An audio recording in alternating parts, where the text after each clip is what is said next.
लोकसभा चुनाव के 7वें चरण का मतदान 1 जून को होना है। इस दिन पीएम नरेंद्र मोदी की लोकसभा सीट वाराणसी में भी वोटिंग होगी। 7वें चरण के चुनाव से पहले नरेंद्र मोदी ने विपक्ष पर निशाना साधते हुए कहा कि विपक्ष उन्हें पिछले 24 सालों से गालियां दे रहा है। एक इंटरव्यू में प्रधानमंत्री नरेंद्र मोदी ने बताया कि जहां तक मोदी का सवाल है तो मैं पिछले 24 साल से गालियां खा खाकर गाली प्रूफ बन गया हूं। मौत का सौदागर और गंदी नाली का कीड़ा किसने कहा था? संसद में हमारे एक साथी ने हिसाब लगाया था, 101 गालियां गिनाई थी।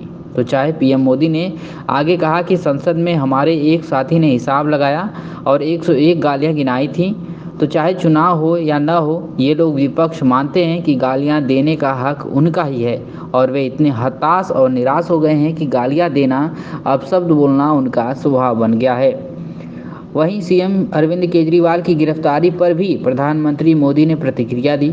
पीएम मोदी से जब पूछा गया कि सीएम अरविंद केजरीवाल ने आरोप लगाया है कि पीएम मोदी तय करते हैं कि कौन जेल जाएगा, इस पर प्रधानमंत्री नरेंद्र मोदी ने कहा कि बेहतर होगा कि ये लोग संविधान पढ़ लें, देश के कानून पढ़ लें। मुझे किसी को कुछ कहने की ज़रूरत नहीं है। वहीं इस मौके पर प्रधानमंत्री नरेंद्र मोदी ने आगे कहा कि हिंदुस्तान के सभी राजनीतिक दलों के नेताओं के साथ हमारे अच्छे संबंध हैं। वहीं लोकतंत्र में हमारी दुश्मनी नहीं होती है। अब सवाल ये है कि मैं संबंधों को कैसे संभालूं या उड़ीसा के भाग्य की चिंता करूं।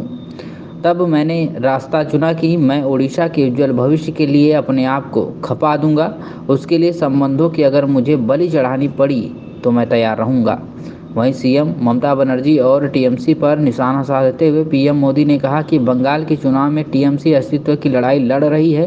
पिछले विधानसभा चुनाव में हम 3 विधायक थे और बंगाल की जनता ने हमें 80 विधायक पर पहुंचा दिया।